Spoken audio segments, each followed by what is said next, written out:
So next on the agenda we have Lena Gouveia from Ibex Insurance. Can you hear me? Yes, apologies. Yes, sorry about that. Good morning. Can you see my screen? Yes, I believe we can. Okay, excellent. Well, good morning to all, and thank you, Nigel, for inviting us to be part of your webinar, and welcome to everyone that's seeing this webinar as well. Before I start my presentation on national health and private health, I'd just like to introduce Ibex. We're an international insurance broker established in 2000 in Spain, Portugal, and Gibraltar. We're the largest insurance broker to the expat community in the Iberian Peninsula, and we've got 12 retail offices over in Spain and Portugal. We've got 9 retail offices in the south of Spain, and we've got 2 offices in Portugal.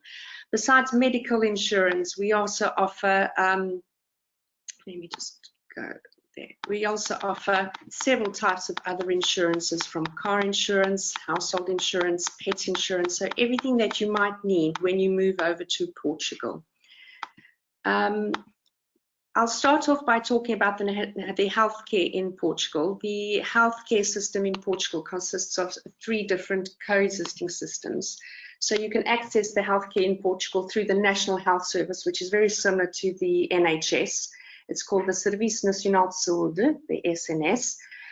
Certain occupations also have access to the health insurance through health insurance schemes, such as the police sector, the public sector, the police, the military, and banking, which I don't think that would be part of any of the people that would be moving over, but it's always useful to know. And obviously you can access healthcare in Portugal by having a private health insurance.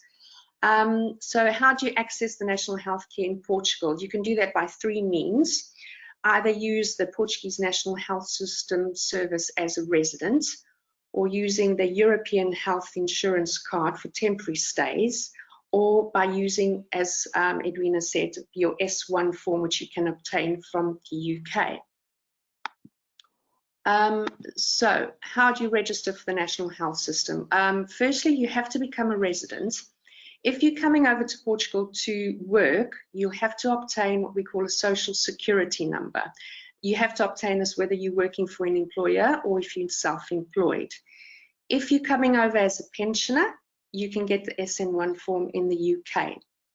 And that also has to be registered on at the Social Security Office. Once you get the Social Security number, you can then register at the local health centre, which we call the Centro de Saúde.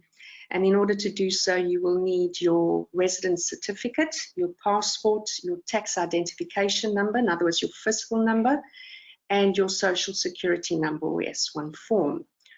Once you register at the local health centre, you will be given a national health number called the Cartão de Número do Utente. So with this number, you can access the national health system and also access medication at lower costs. Obviously, if you want to deal with this, we personally don't do it because we're insurance companies, but you can always contact either a lawyer or Algarve Assistance and speak to Celia, who will be speaking to you later on in this webinar. So the National Health System is funded through the general taxation and the social security contributions paid by working residents. The residents, when they registered on the national health care, they have to still pay a small contribution, so it's not totally free, towards the consultations, the hospital treatment and prescriptions. However, there are exceptions. Certain groups do not pay anything, such as pregnant ladies and vulnerable and low-earning groups. You have to be aware that dental costs are normally not covered under the National Health System, so they're normally private. The quality of care in the National Health is quite high. Obviously, unfortunately, there are still some hiccups, but that's not too bad. So I'm a true believer that although you will be part of the National Health System, it is still quite important to have some sort of private health care, access to private health care. And the reason being is because you'll have faster access to medical treatments. At times on the National Health you might wait quite a while in order to see a doctor. And if you need to be referred to a specialist, you will still need to go through your normal general practitioner in order to get a referral to a specialist. Whereas if you do it through the private healthcare, you can go directly to a specialist and seen to straight away. Obviously, on the private sector, you also have convenient appointment times, whereas through the national health, the appointment times are quite restricted. On the private healthcare, once again, you've got a choice of a medical practitioner and hospital, whereas if you go through the state system, you are appointed a family doctor, and he will then appoint the specialist that he recommends. And obviously, if you're non-resident or if you don't have any access to SNS, it's always convenient to have private medical insurance. As a broker, we work with many leading insurers, and we try and find the best one that tailors your needs. We work with international companies as well as national companies. You will notice that the international policies have got higher levels of cover.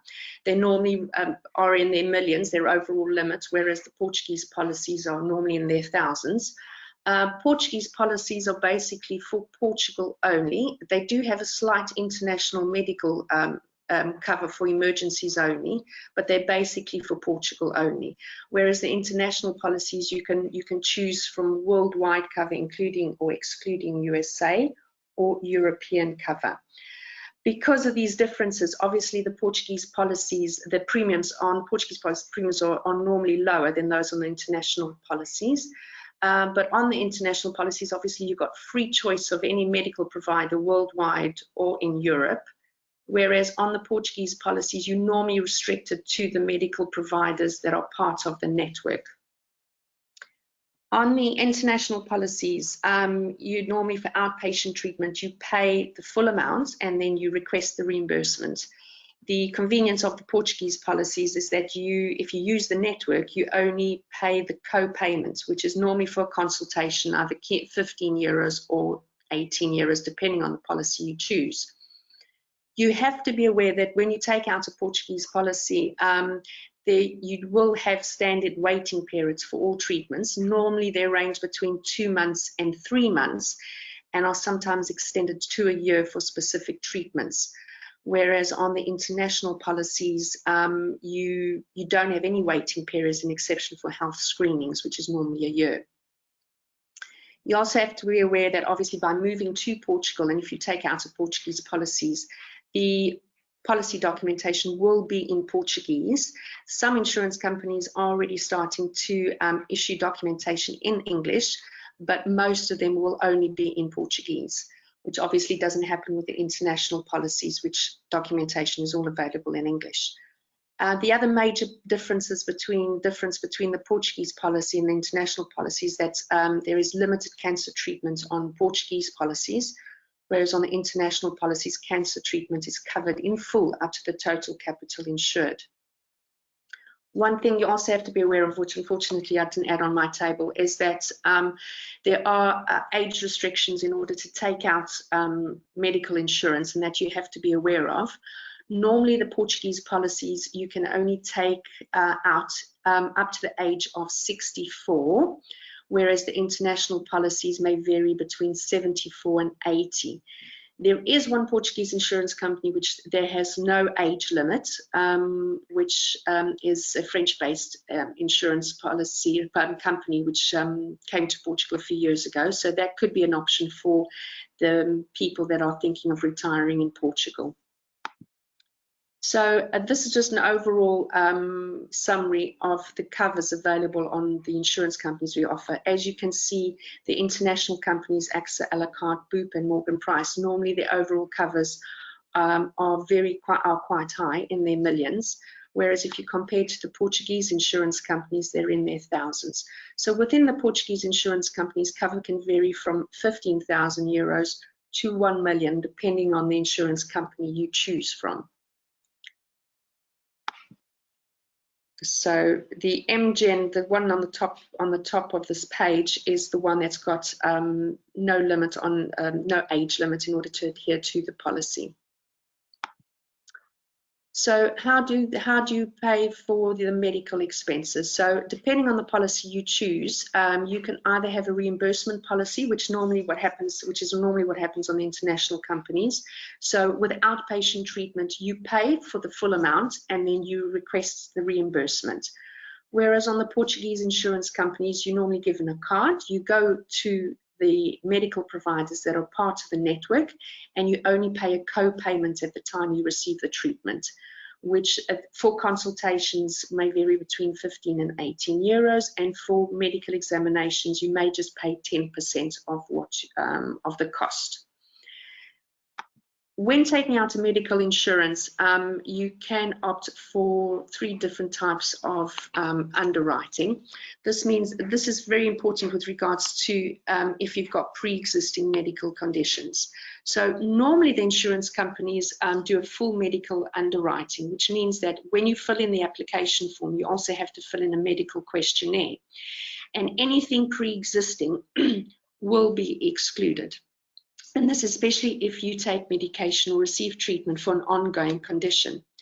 There are certain insurance companies which you can opt for a moratorium, which means that you don't need to fill out any medical questionnaire, but you have to be aware that any condition or symptom that you have suffered in the 5 years prior to the policy, you will need to go through a 2-year waiting period for the policy to start for those specific conditions. So for example, say if you've had a hip replacement, say 4 years ago, and you start a policy today, you will have to wait for 2 years without receiving any treatments or checkups for that condition until that problem will be covered on the policy.